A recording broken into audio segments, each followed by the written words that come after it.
All right, the countdown is over. The time's right for us to start. Hello and welcome to English Grammar with Ameya Sir.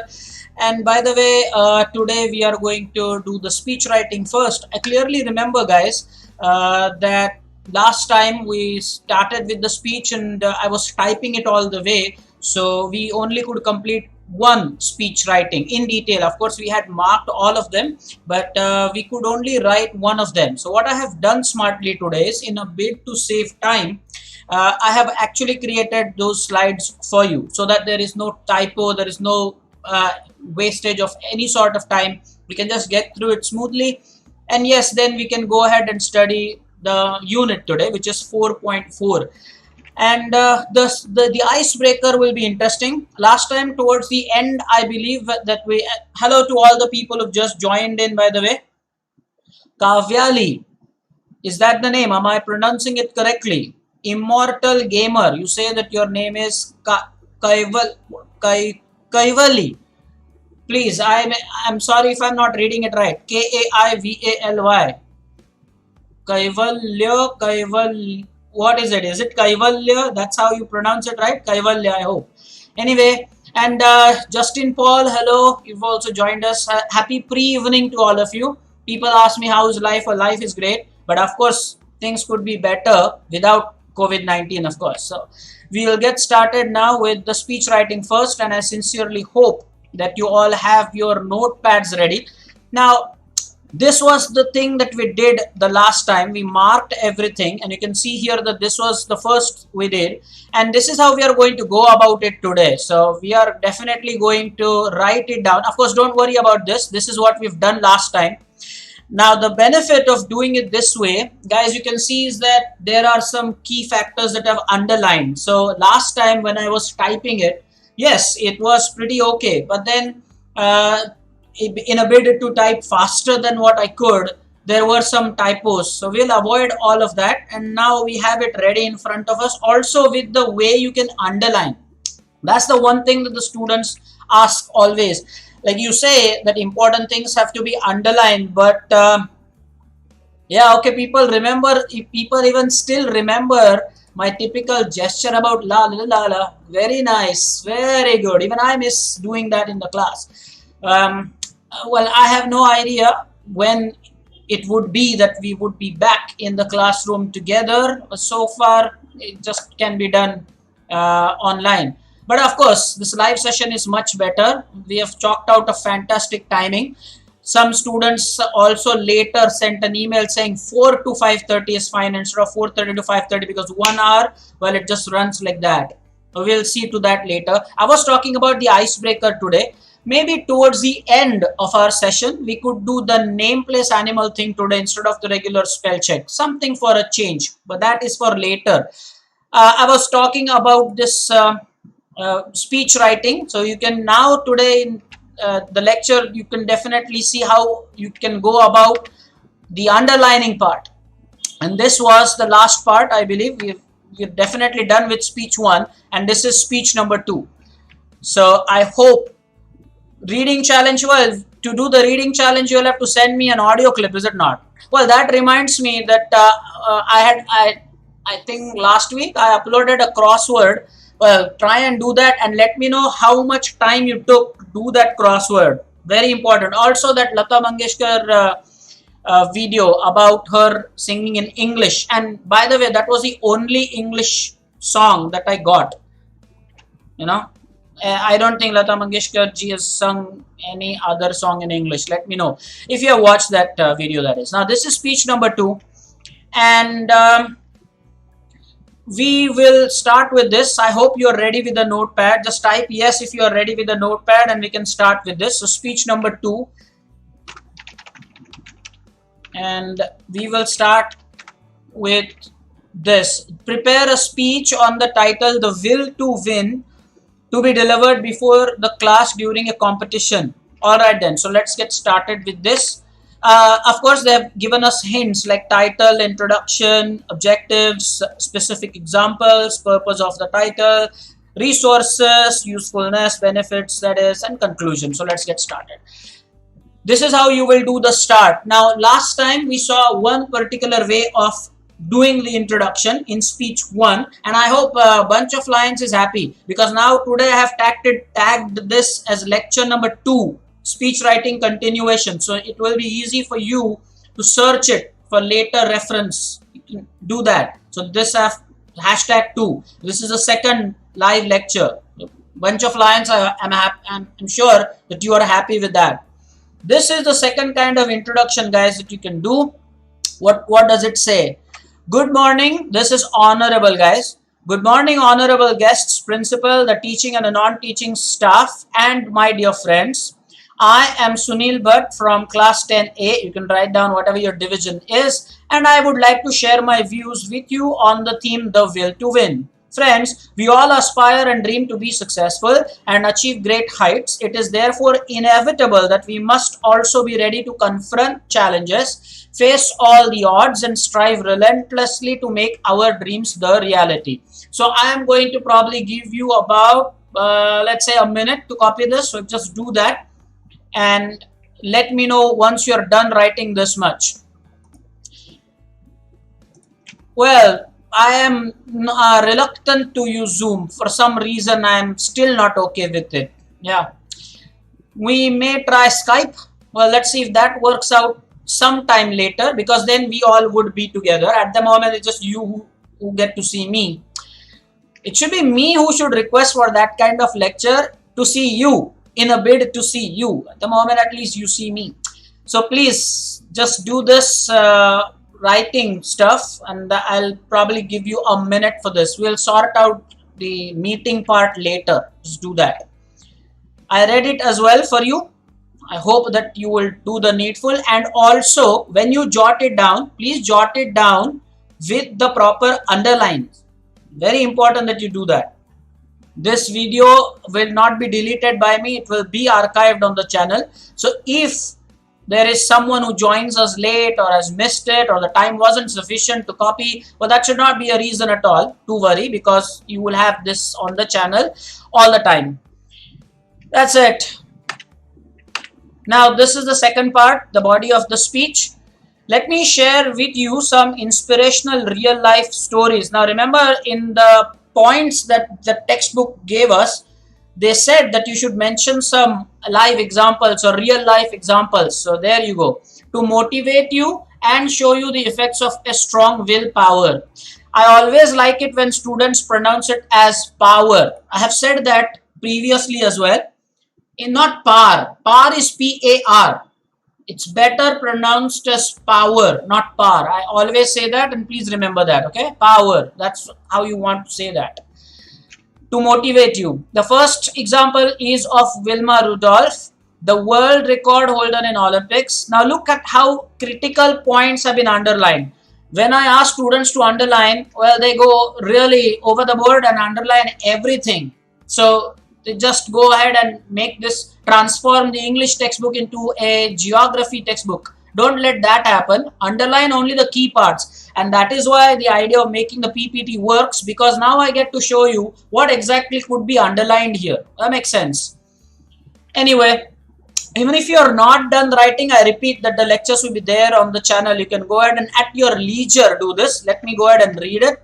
So the world record holder Wilma Rudolph, she has many medals and records to her credit. Look at that. She has many medals and records to her credit. But do you know that she suffered from polio? Now that's an important part. That is the struggle of her life. And lost strength in her left leg and foot. She had to wear a leg brace until she was 12 years old. Her success could not have come to her without a tremendous willpower. We are expected to write about the willpower, and so that part, that last part about the tremendous willpower has got to be underlined. Now go ahead and do that. Okay, let's proceed with it and then continue with the second example. Another instance. Now instead of just saying example, why don't you use the word instance? Another instance is the amazing story of Sudha Chandran. I hope that you know about this example, guys. An Indian example, a classical Bharatnatyam dancer. So I have underlined Sudha Chandran, and later I have underlined who she was. Okay, She was famous as a Bharatnatyam dancer, or let's say she is. Sudha's life came to a standstill at the age of 14 years, and why? Due to a tragic accident that left her with broken limbs and shattered dreams. Now look at the way the underlining is done. That accident left her with what? With broken limbs and shattered dreams. That's brilliant. But the catastrophe, now this is an important word, okay? I have not underlined that, but the word is important for you to study in case you don't know what it is. Catastrophe. Catastrophe did not reduce, it means problems, okay? Calamities, problems, difficulties. Did not reduce her spirit and passion. Using a prosthetic foot, she decided to chase her dreams. And look at the beauty here. Prosthetic foot and chase your dreams. So when you chase, you kind of run, is it not? And with the prosthetic foot, so that brings out the beauty in that situation precisely. And she was able to achieve everything. One may wonder what's the benefit of a will to win. The answer is the satisfaction of realizing our dreams. So this is one of the points that the textbook had asked us to cover. Let me go to the next one, guys. You can copy this later in case you were not able to write it with me or while I was reading it. Let's conclude this. Finally, I conclude that we all can achieve whatever we wish so long as we are driven by passion and with the will to win attitude. Remember this, that will to win attitude is with a hyphen in between there. Will to win attitude. So what kind of attitude? The will to win kind of attitude. Thank you all for your patient listening. And you just end there. Don't end this one with Jai Hind, unlike the last one was patriotic. Don't end up in over enthusiasm with the Jai Hind here. This is just a will to win chapter. Okay, now the speech number 3, please. Now this speech was the textbook page 88, and it is where, now this one is important. You can mark this as important. I'm sure you're making notes. Well, mark this as important. I told about this, the importance of this the last time even, because this is not a speech directly on the topic. This is a speech where you have to welcome Malala, and you have to give more information about Malala Yousafzai. I hope you know Malala Yousafzai. And that is why this, I believe, is more important, because this speech is an indirect speech to just welcome the guest of honor. It is not about the Children's Day. The program is for Children's Day, but you are not the speaker there. It's not a speech meant for the Children's Day program or event. Let's proceed. They have given us the points, by the way. Greeting and salutation, self-introduction, catchy thought or piece, okay, and body of the speech and conclusion. Let's get started. So this is now the third way you can introduce your topic. We've already gone through 2 of them, and now this is the third one. Let me read it. Good morning and a warm welcome to everyone present today. On the occasion of Children's Day, I, Sunita Bakshi, well, I am not Sunita Bakshi, whatever is your name, you can write XYZ. Consider it an honor to welcome our guest of honor, Ms. MS is Ms. Malala Yousafzai, to preside over the program as the chief guest. I am sure that you have loved this third way of introducing your topic. The first one, the Republic Day or the Independence Day thing. The second one was about will to win. And now this one is a speech to welcome the guest of honor. All 3 ways to introduce the topic were different. I have no doubt that you've observed the difference. Prosthetic is a false leg, the leg that is just artificially there, molded, so that you can just manage your balance. That kind of thing is a prosthetic leg. You can Google it for images, but that's just a false leg, prosthetic leg. Remember that. And remember, she actually fulfilled her wish of becoming a good dancer despite of that weakness. Another ad that comes to my mind is that Mountain Dew ad, is it not? Where that friend is without his legs, so he also has his prosthetic leg. I'm not sure. Help me with that if anyone recollects that advertisement. I'm not sure. Anyway, let's continue reading the second paragraph here. In the second paragraph, you say, let me begin by stating that our guest of honor today is the youngest Nobel laureate. Nobel laureate? Someone who has won the Nobel Prize is a Nobel laureate. And not Nobel, Nobel. Noble is N-O-B-L-E, your noble gases, argon, xenon, krypton, radon. Nobel is the prize, right? The surname, Alfred Nobel. So, what? Hrithik Roshan? No, not that Mountain Dew. Dive in the waterfall ad, absolutely. Yeah, Bunch of Lions is right. That dip in the waterfall ad, that's the one I'm talking about. Not the race advertisement by Hrithik Roshan. No, not that one. Anyway, so continue with this. She is a co-recipient of the 2014 Nobel Peace Prize. And by the way, I hope you remember this. The next point is important. If you had studied this previously, she was only 17 when she received it. She shared the prize with Mr. Kailash Satyarthi, who is a children's rights activist from India. I'm sure you have studied this.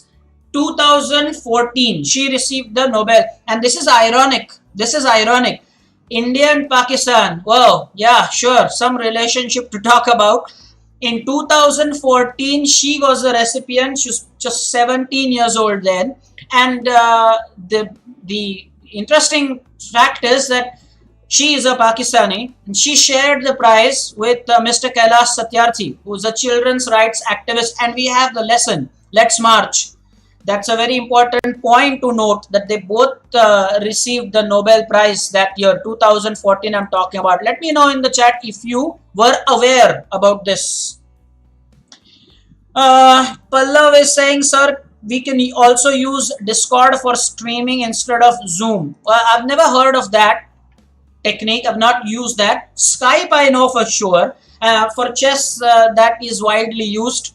We will sort out something in days to come. For the moment, I'm just happy the way this is. Okay. What else? Yeah, that's it. That's about it in this slide.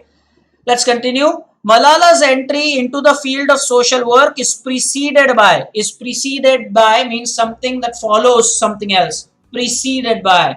So before she entered the field of social work and activist, before she became one, preceded by a tragic incident. What was that? While Malala was on a school bus with her friends, armed Taliban men boarded the bus and shot her in the head. Now you must be wondering what kind of a Rajnikant really was it that she survived that attack. But hey, if gods take the matters in their own hands, nothing is impossible. So she was shot in her head. Despite that, she managed to survive.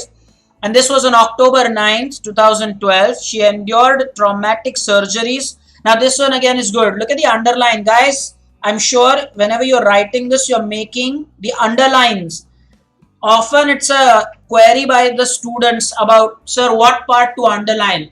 I'm sure that after this lecture, you will definitely revise this. And when you do, you will realize how important parts only have been underlined. Everything has not been underlined. Something that really is important, where you want the examiner to read it. And one more thing is, when you're unsure about a spelling, never underline that, because you will then attract examiner's attention to exactly the spot where you are suspicious. Don't do such things. Apply common sense.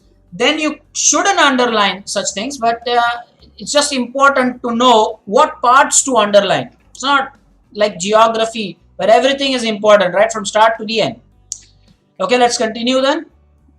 So, she endured traumatic surgeries which left her with a metal plate in her head. Oh, that's really painful, is it not, that kind of surgery? But this incident changed everything. In her famous speech at the United Nations, that's UN, guys, 9 months later, she said, they thought that the bullets would silence us, but they failed. And then out of that silence came 1,000 voices.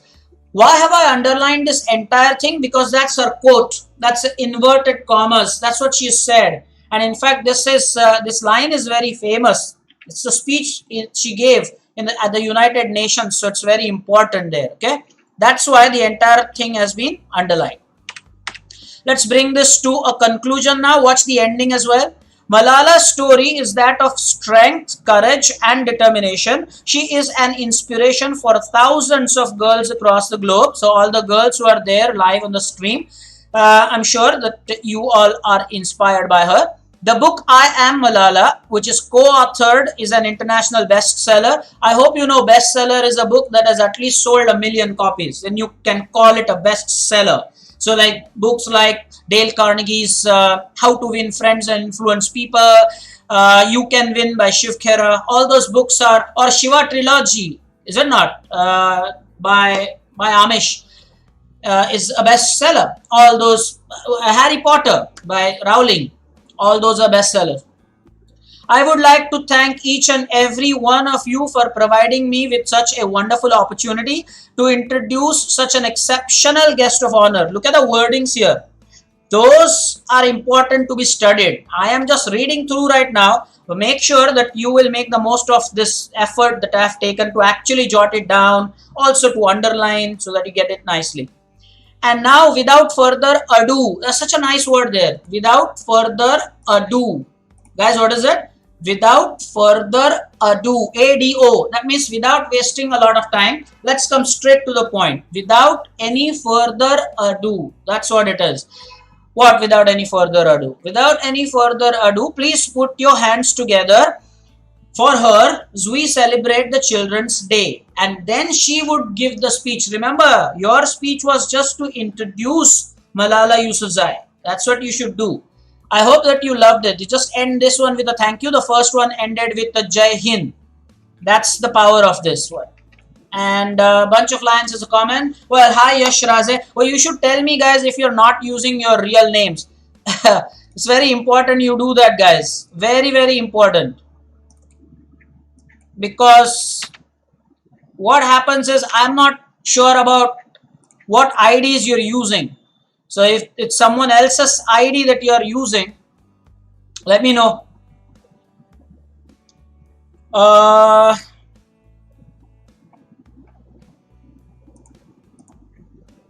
Just a second, guys. Just copy this meanwhile, of course.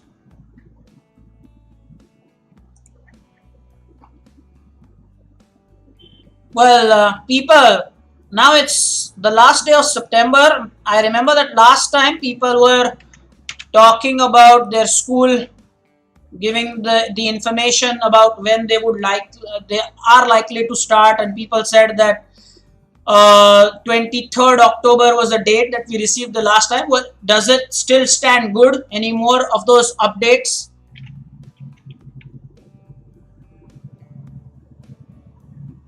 Yeah, Discord, a bunch of lines is saying it's used by chess streamers like Samay Rana and Chess-Base India as well. Well, we definitely will then think about it. Why not? If that is something that enables good streaming, then why not? We'll do that. 100%. We'll do that, guys. We'll do that. Let me take you back to the PPT. Okay, here we go. Just make sure you're copying. And Theory of Everything, yeah, that's a bestseller. Theory of Everything is the book. Bunch of Lions has mentioned the book here. Yes, Nachiket Patel, that's right. International Master Sagar Shah. We're talking about chess here. The others don't pay attention, but yeah, it's about chess. So they use Discord according to the students who are there on the stream with us. Well, we'll definitely think about it. Why not? So that I get to see you. Anyway, I think it's now time to go to number 4, the next speech. And this one was about convincing students. Oh yeah, this is an important topic, guys. Considering we are dealing with the COVID-19 pandemic, battling it, this becomes very important in the current situation. And why is that? Because it's about the secret of true happiness, which lies in giving and sharing and not receiving and taking.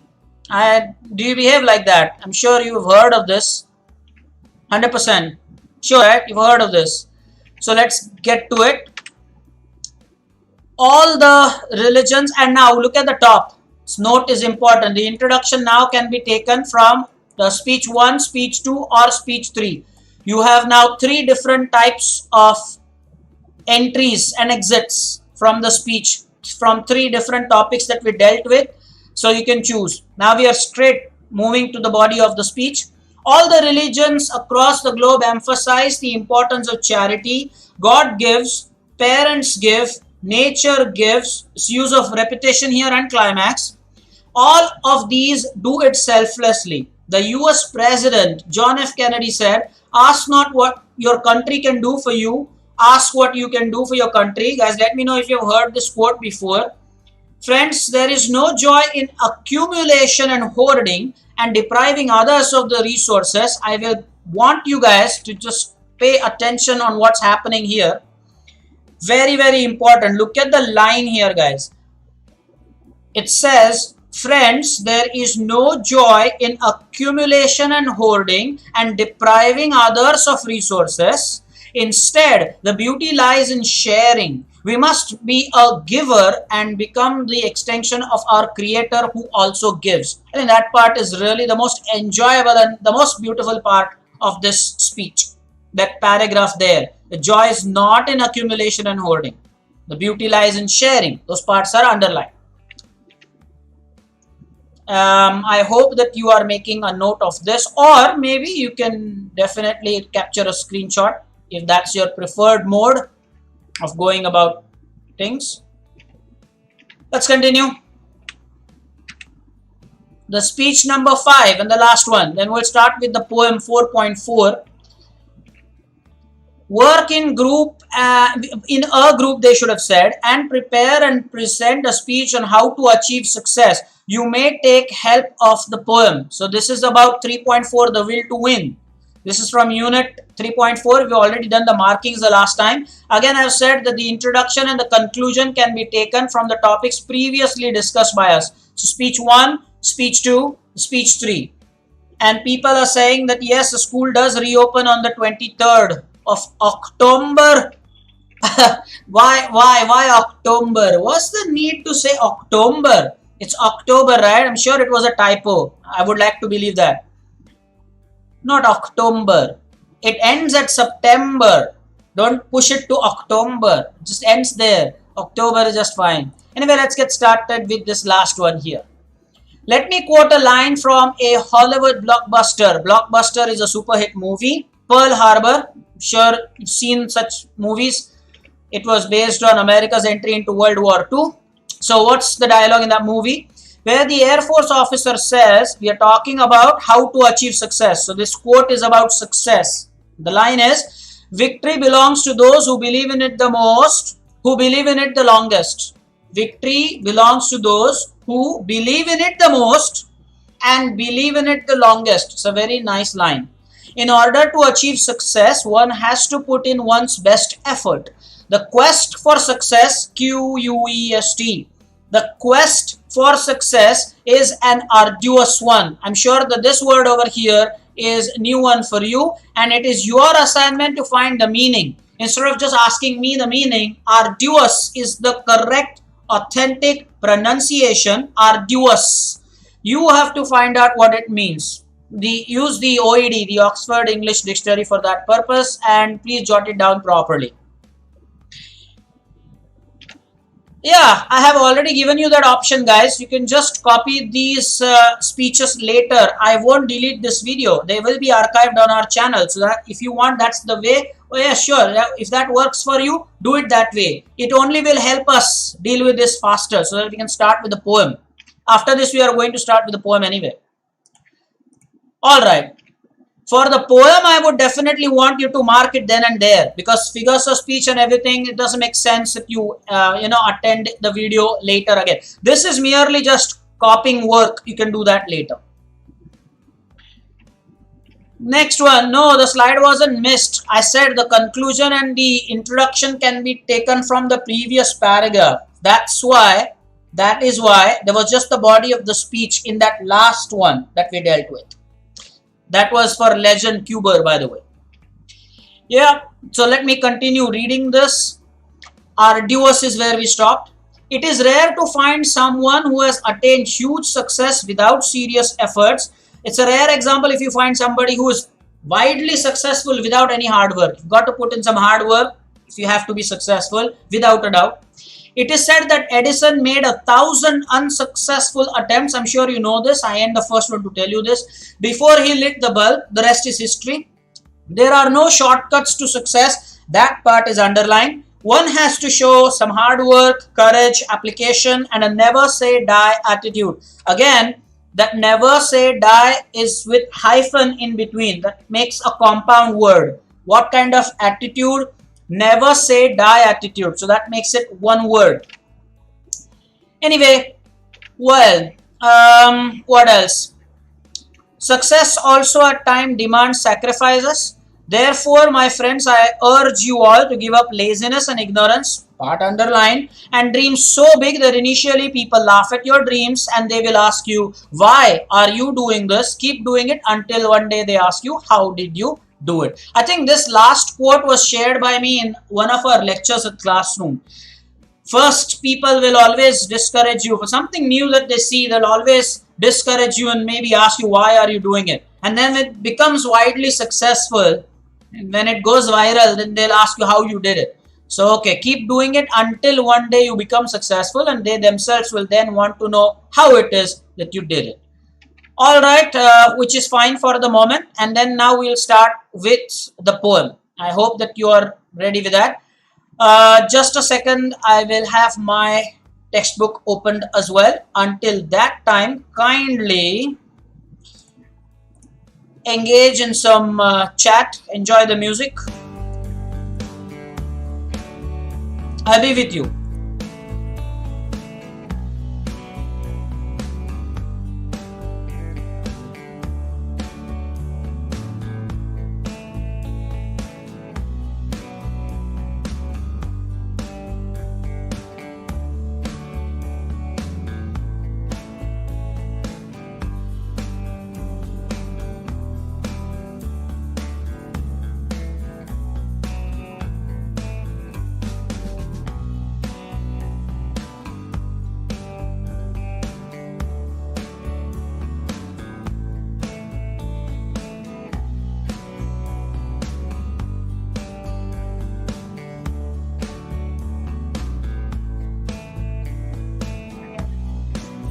Okay, I am ready now. I'm ready with the poem, the unit 4.4. It's a fantastic poem. It's just plain and simple humor, written by Oliver Holmes. Let's get started with it straight away. This one is in a humorous tone. So if there is a poetic device question, the tone of the poem is definitely humor. And we will learn about the poet first before we see the section about the poem. We'll first learn about the poet. So he was an American author and poet. And by the way, now when I'm dealing with a poem, it's not writing skill. So I'm very sure that we want to make proper notes. So for this one, I may give you the countdown timer, just probably a minute per slide, depending on how much data there is to just download or maybe just jot down, depending on that. So he was an American poet. You have his image here, 1809 to 1894, 19th century poet. He studied law for a brief time. Now, if you look at this man, he's done a lot of things in life. Just watch this. He studied law for a brief time, but later studied medicine at the Harvard Medical School. You talk of diversification, and what kind of a massive diversification is that? He studied law and then he studied medicine at the Harvard Medical School. It's interesting. He invented the stereoscope, and in the chat you can tell me if you are aware about what a stereoscope is. A stereoscope, guys, I'm not sure you know this. It's that particular instrument where your left eye and the right eye, well, with different images you have, they come in front of you and they're brought together to create an image. Well, that kind of a thing is a stereoscope. You can Wikipedia this. Stereoscope. So our poet for today also happens to be an inventor of some sorts. He invented stereoscope. That's interesting, is it not? 100% undivided attention. 100%. That's a bunch of lines for you. Give me your 100% undivided attention. At the moment you are with me live, so I thought probably reserve that for the recorded lectures. But yes. The fourth point, he was therefore a writer. Look at this personality, a writer, professor, physician, inventor, and he also studied law. Kind of an all-rounder, right? I mean, what is left? Writer, professor, physician, inventor, and also studied law for a brief moment of time in his life. Anyway, very interesting. His writing style is family friendly and conventional, simple and clear. So in this poem, there is no deep philosophy. It's just plain and simple for everyone here to understand. Very plain, very simple, and you're going to love this. Well, I think that's about it. That's about the poet. I don't think. As one more entry. That's about what his works are. Old Ironside and the Breakfast Table. After 10th standard, I strongly suggest that all these recommended books have got to be read by you. But after, post the 10th standard board exam, just go ahead and do that. That is about the poet. And very quickly now, let us deal with about the poem. What about the poem? Now, this is an important section. From this slide, after every slide, if there is enough content, I shall grant you about a minute to jot down everything that might be there. Okay, something that is important. Let's start. This is a humorous poem. I said that already. The motive of this poem is to create fun and entertainment. It is only with that objective, with that motive, that the poet has created this. The style of this poetry is narrative type. Now, this is very important. I'm going to mark that with an asterisk. You can also make a necessary mark. The style of this kind of poetry is narrative type. As homework, what I would like you to do is to find out what are the types of poetry. You can do that. This one is called the narrative type, which means that the poet actually, in simple words, just explains a real life incident from his life. Narrative. The name is I think it's self-explanatory term, is it not? There are 8 stanzas to the poem. There are 8 stanzas. Then what do you have about the rhyme scheme? The rhyme scheme throughout the poem is ABCB. Now this is what I love. Whenever the poet sticks to uniform rhyme scheme, I love that. Throughout the poem, the rhyme scheme is ABCB. So there's no deviation from that. It's not like for some stanzas is something else, the other stanzas is something else. It's uniform throughout. So that's something interesting. Okay, hang on. There are 5 things to jot down. I'm going to give you a minute for this. Your time starts now. I'll join you in a minute, won't I? Yeah, a minute, guys. Enjoy the music, jot it down.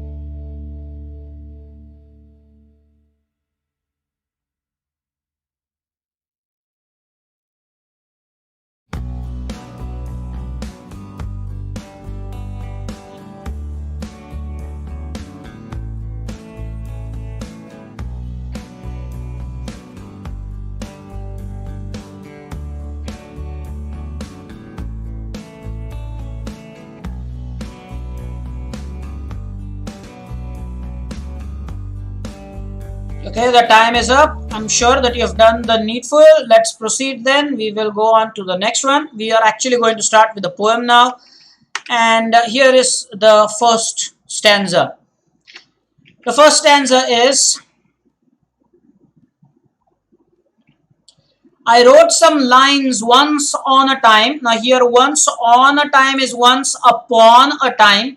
Well, Sai says that you can talk in foreign accent. Well, after a lot of discussion and deep thinking on what to do, talking in neutral Indian tongue suits the best for the purpose of coaching.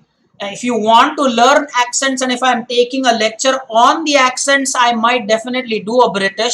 I'm not so good at the US. I'm good at the UK accent. But we will do it someday if there is a lecture on accents. At the moment, I'm speaking like Rajesh Kutrapalli of the Big Bang Theory. I'm sure you know the character. The neutral Indian tongue is the best. I have come to a conclusion based on a lot of study. The stand-up comedians might make fun of that, mind you, but then I am a firm believer that we guys really, rock as far as speaking English is concerned. The neutral Indian accent devoid of any MTI is the best. MTI is mother tongue influence. So the poem now. I wrote some lines once on a time. Now, once on a time is once upon a time, the writer is saying. In wondrous merry mood. Now, the meaning of wondrous is delightful. That means wonder caused by something beautiful. And thought as usual, men would say they were exceeding good. Now, this is something that is important here. Exceeding good. Don't worry about making notes. I will give you a minute if it is necessary. So the writer now actually saying that I wrote some lines and the lines were exceeding good. The lines were exceeding good, not just okay, average, above average, exceeding good. And it was something humorous that the writer wrote once upon a time. The poem actually says once on a time. It's once upon a time. And there's figures of speech here. The first one, what does it say? It's inversion. Why? I wrote some lines once upon a time. So once upon a time, I wrote some lines should be the way it is. Should be the way that it should have been written. But that's not how it is. There's another one. Wondrous and merry are the two words similar in meaning. And whenever that is the case, you know this is tautology. When two words are same in meaning, you say that it is tautology. So that's what it is. And the last one, well, there is alliteration as well. In my videos, I have no doubt if you have studied the recorded lectures, whenever there are two figures of speech, the students always ask me, sir, should we write both of them? Well, the answer is a resounding yes, in the descending order. So over here, tautology is more important. You do that. I repeat, this tautology and this alliteration here. You write tautology first, and then you mention that, okay, it's alliteration as well for the sound that is getting repeated. In this case, it's the sound M that is getting repeated. And the last one, they were exceeding good. Now, you can mark this as important. It's a very important observation for the figures of speech. Why do I say that? It's because this is hyperbole. I repeat that this is hyperbole, meaning that the statement brings out the vanity of the poet. So you can say that this is an overstatement. The writer himself says that here the lines were exceeding good. So the writer actually is bringing out the vanity. The meaning of vanity is to think a lot about your own performance. That is what is the meaning of vanity. But people are saying that there is some kind of a lag in the net connection. Well, I'll try to sort it out by a few settings. But I was talking about vanity. Vanity is thinking too much about your own work. Please remember that. Okay, that's vanity for you. That's it. Yeah, that's it. That's about it. So you can actually take a minute to make a note of this. Enjoy the music.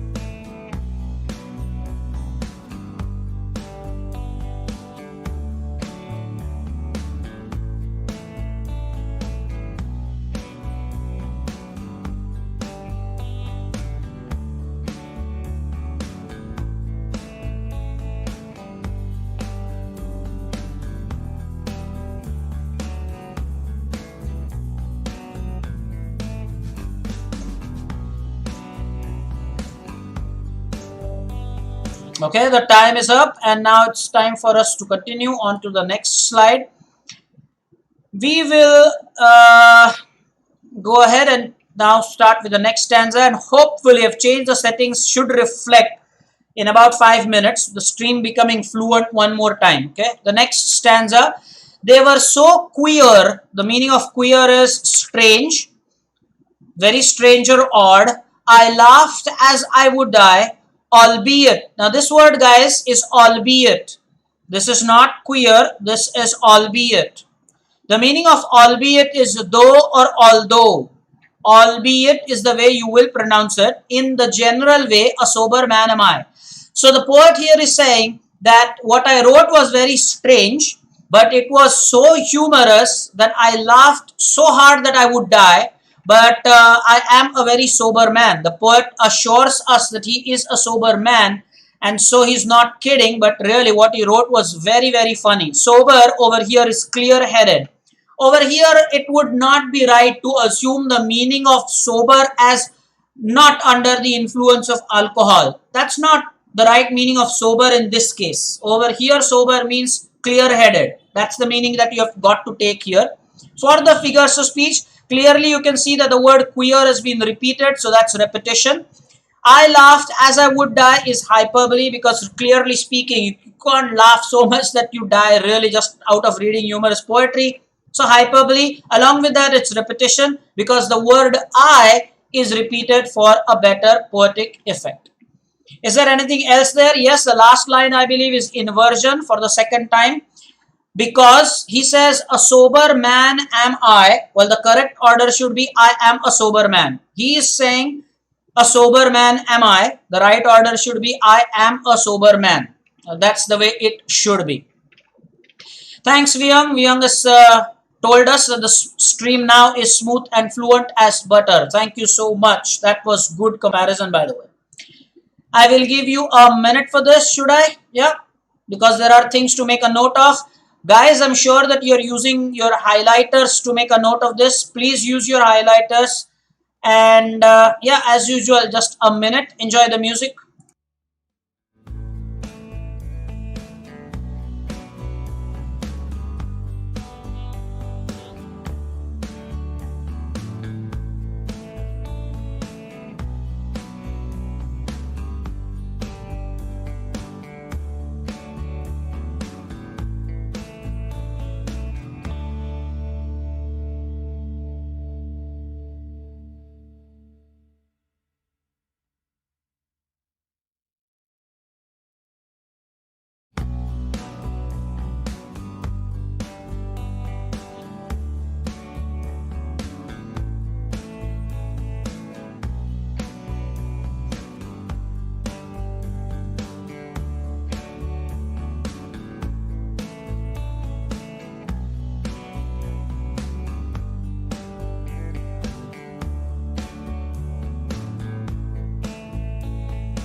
Alright, the time is up. Let's continue with what we have to do on the next slide. And I believe, yeah, here we have to study something related to sarcasm.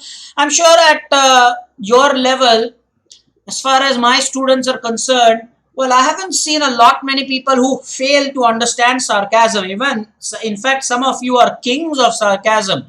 At whatever I have seen over the years, the children of today, they definitely understand sarcasm. However, there are few who don't catch sarcasm. So we will talk about that eventually. Let's first proceed to study what the lines say. I called my servant and he came. Look at that. That's sarcasm. I called my servant and he came. How kind it was of him to mind a slender man like me, he of the mighty limb. Now, why is that sarcasm? And what is sarcasm? Well, simply put, sarcasm is something when you say something when you mean the exact opposite. I repeat, you say something when you really mean the exact opposite. Well, that's sarcasm for you. In the sense that your mother, when you have done something utterly stupid, your mama can say, well, how smart are you? But don't say thank you to that. I'm sure that you know this. Or if you have made or created a bigger mess than the way it was, and your friend tells you, well, how helpful are you? I don't say thank you to that as well. So clearly sarcasm is when you say things when you mean the exact opposite. That's sarcasm. And here, this is an example of sarcasm, because what is the poet saying here? The poet saying that I called my servant and my servant came. So servant is supposed to be somebody who obeys his master, is it not? Come what may. But here he is saying that nowadays it's difficult to find such a loyal servant.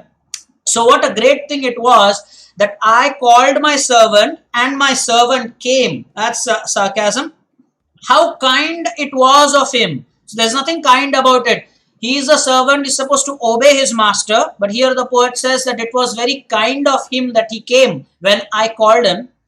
The last two lines are also important because it says that I am a slender man. The meaning of slender is frail, thin, feeble, weak. You can put it the way you want. Slim is the best meaning. Lean is another meaning that goes close to it. Lean. To mind a slender man like me, he of the mighty limb. There are beautiful figures of speech here. Let's get started. The first one is alliteration, simple to spot because of the sound C, which is more like the sound K, by the way. Called and came. It's not the sir sound, it's the k sound. Now the last one is where I was talking about the figures of speech. Look at the second one. Antithesis is okay, just a normal thing. The next one is synecdoche, and I want to come on camp. It's important. Synecdoche, the pronunciation again. Synecdoche, Synecdoche. Do not pronounce it in any other way. Synecdoche. And why is that a synecdoche? Because it's part for the whole. It is the part for the whole. Meaning that here the writer said he was of the mighty limb. Now, can it happen that a certain limb only is powerful and the rest of the body is feeble? That cannot happen. So, limb here stands for the entire body. Understand that. When the poet says of a strong limb, the entire person has a strong personality. The entire body is being talked about here. So, when it's a part for the whole or sometimes whole for the part, you say that it is synecdoche. I repeat, the sound, the pronunciation is synecdoche. Very important. Part for the whole here, and the part for the whole here is the limb. Stands for the entire body. And we have talked about sarcasm. I think we can continue to the next slide. Let me know if you are all ready for that. People have been talking about sarcasm. Vedant is saying I am one of that. So you don't understand sarcasm, really? An indirect taunt, you can say, yeah, sure. That's right. An indirect taunt can be referred to as sarcasm. Can happen, certainly. The stream is now fluent, so setting changes have worked. Guys, let me know whenever you are ready to proceed. Okay. No need to actually give you a separate minute for this. There are not many things here. Come on. Just a couple of figures of speech. Just type yes if you are ready.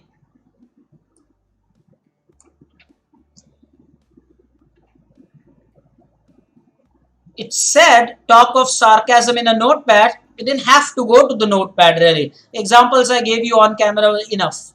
And you have also typed nicely in the chat about it being indirect taunt. That's exactly what it is. Let's proceed. Got a green signal. Next one.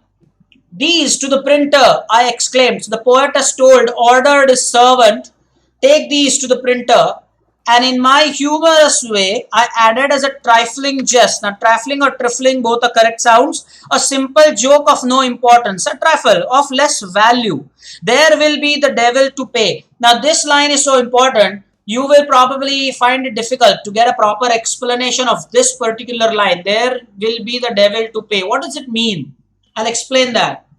The poet is saying that I asked my servant to take the papers to the printer, and he is saying there will be a devil to pay. That means that if my servant does not listen to my advice properly, he will be in trouble.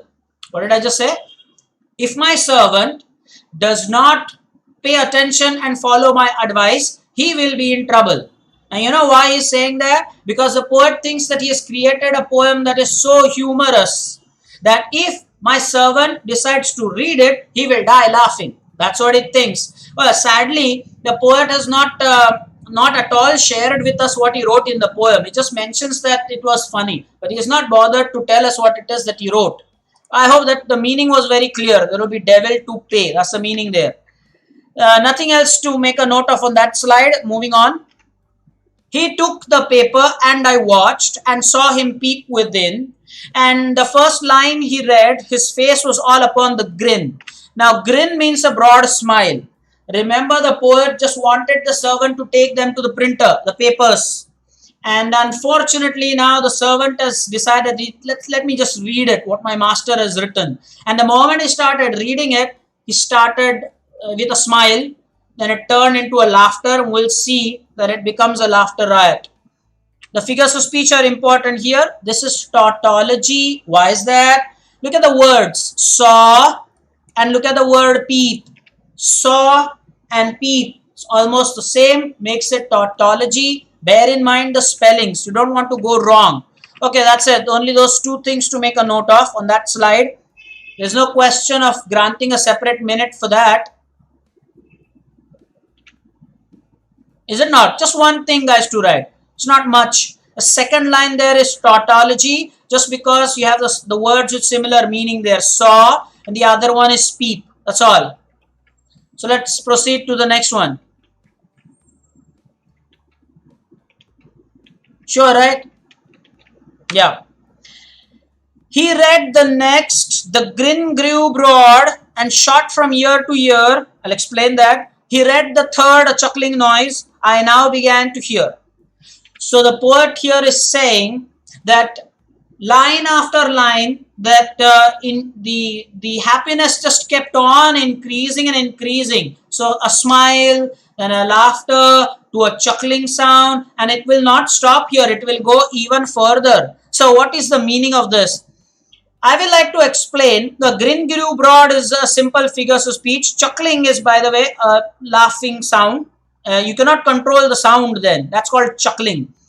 Grin grew broad is alliteration for the sound G, and from year to year is repetition because of the word year, and hyperbole because that doesn't happen. Now let me explain that to you.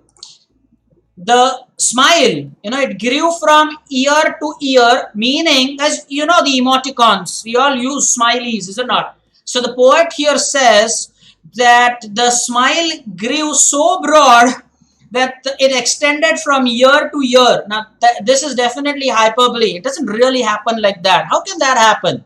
So he is saying that year to year grew the smile, and that is hyperbole in my honest opinion. It doesn't happen that way. Some of our entries, guys, are a little different than what you will come across in your notes. So that makes the lecture more important.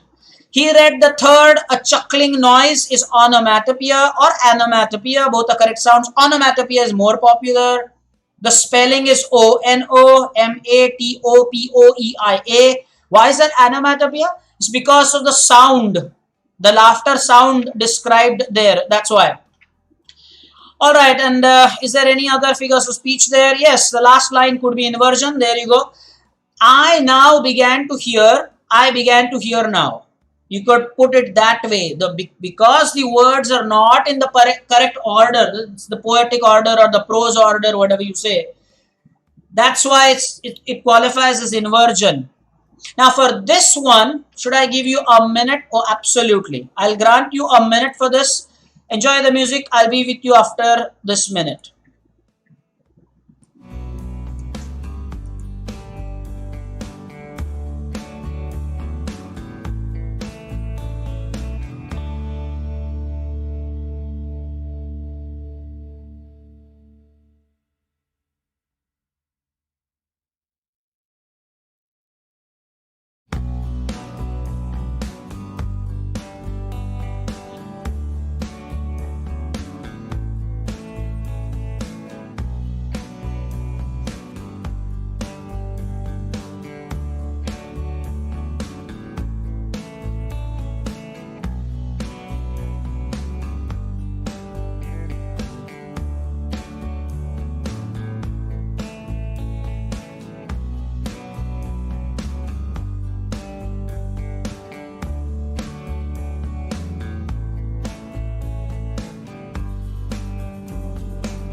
Okay, the time is up. I am sure that you have made the necessary notes. Let us proceed to the next one and bring the poem to a climax very soon.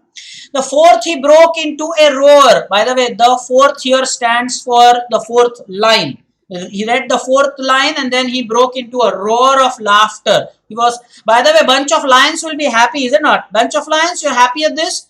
A roar of laughter. Sure, lion roars, right?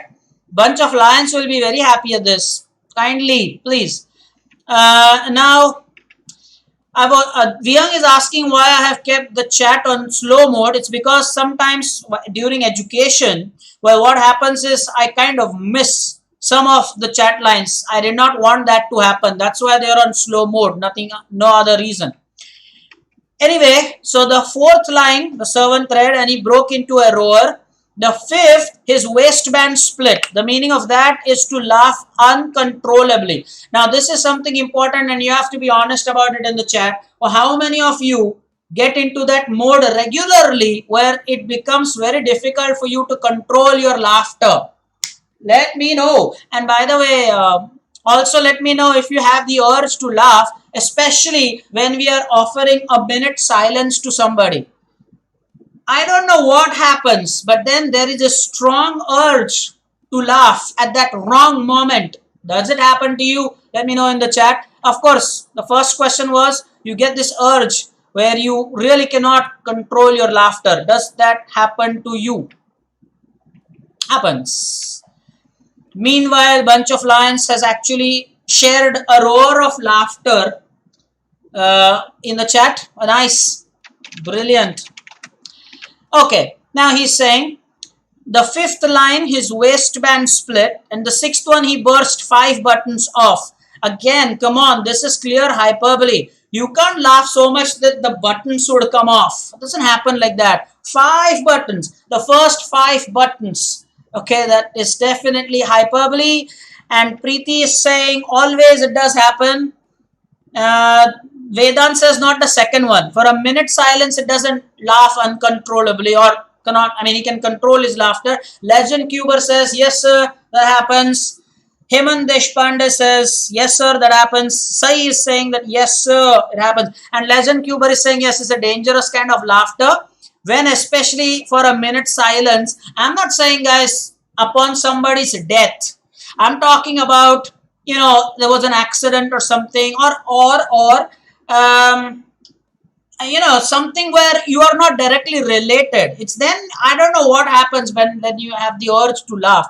Happens with a few people. I am lucky I am not the one to do that, but I knew some of my friends earlier had that habit.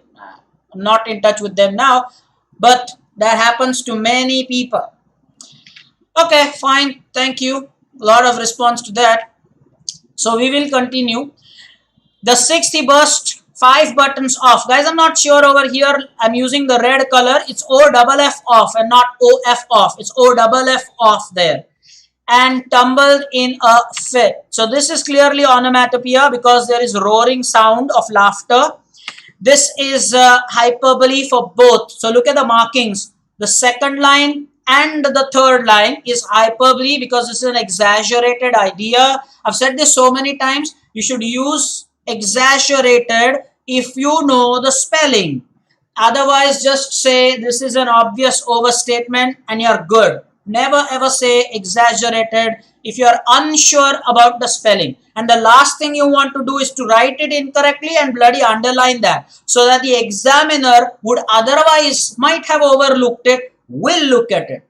That's hilarious. Don't do that. So if you are not sure of exaggerated, okay, please just say that this is an obvious overstatement and people will understand.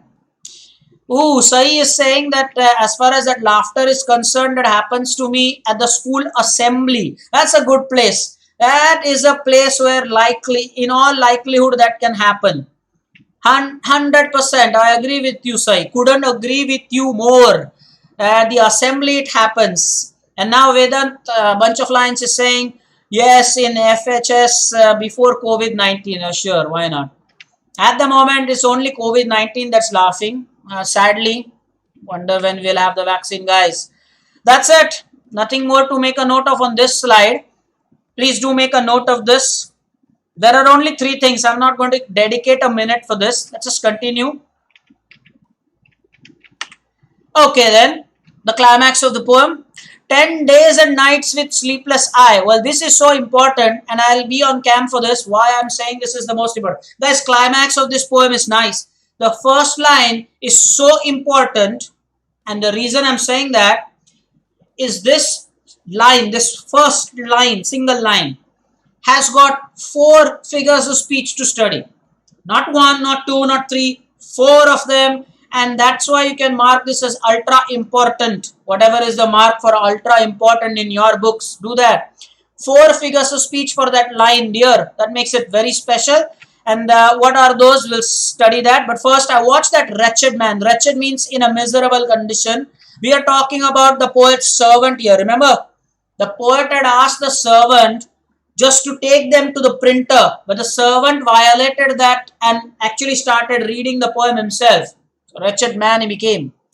And since I never dare to write as funny as I can. So the poet has resolved, not resolved, resolved, made a decision that I will never write a poem as funny as this. And now for the figures of speech. Look at that. That first line there is such a strong figures of speech. And that is first one with transferred epithet. Starts with a transferred epithet. Now guys, jokes apart here. Just pay attention to the figures of speech here. I'm going to explain. I did explain synecdoche earlier in this lecture. Now I will talk about transferred epithet. The word is transferred epithet. The meaning of that is that an adjective, a quality, you say quality is an adjective, is it not? The adjective gets transferred from something where it should be to something else. I repeat, the adjective gets transferred. That's why you call it a transferred epithet. Transferred.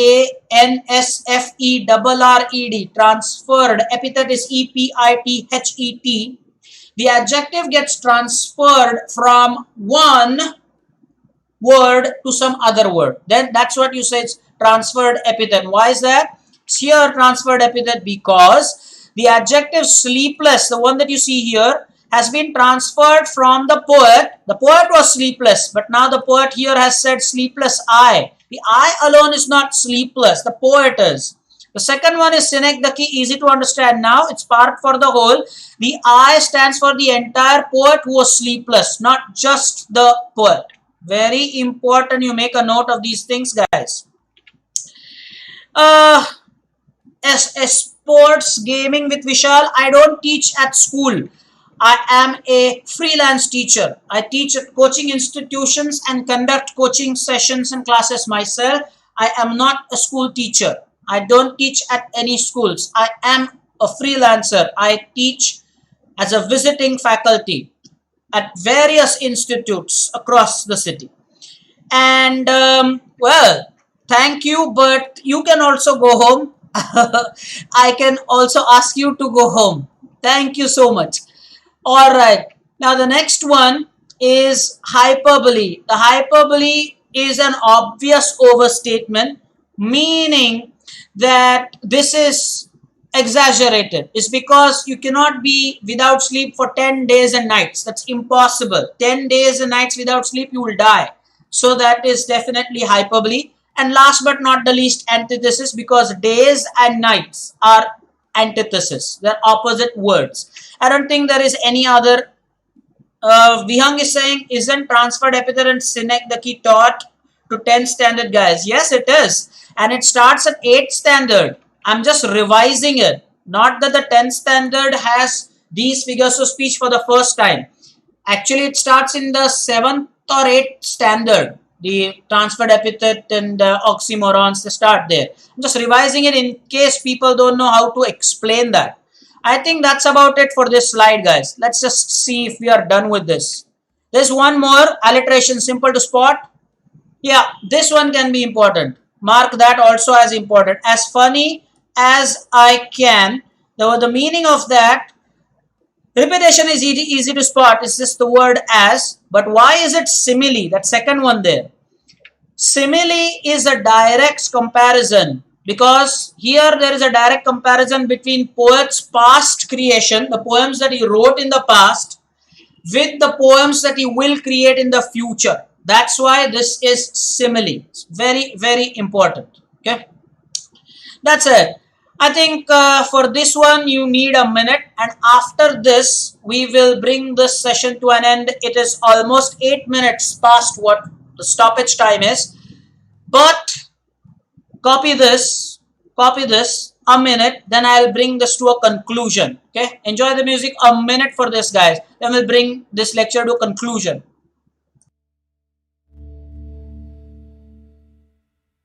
A minute.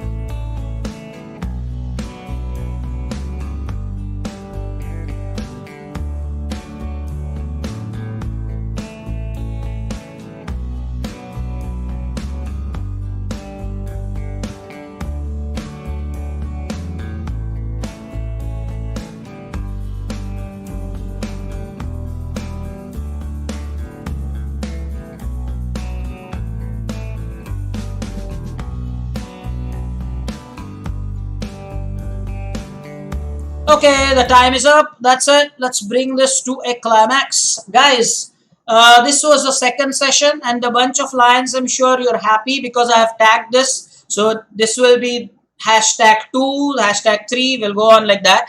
Today we finished the speech writing. You can copy it later for those who actually did not copy everything simultaneously. And the poem 4.4, I'm sure you made all the notes and you can study them. We will meet next Wednesday and continue our discussion on grammar. Not continue, start the discussion on grammar.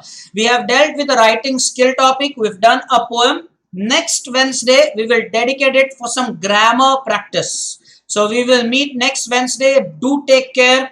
Let me know if there are any updates about the schools. Keep a close eye on the proceedings and we will stop. Thank you so much for the attendance. I'll have a chess lecture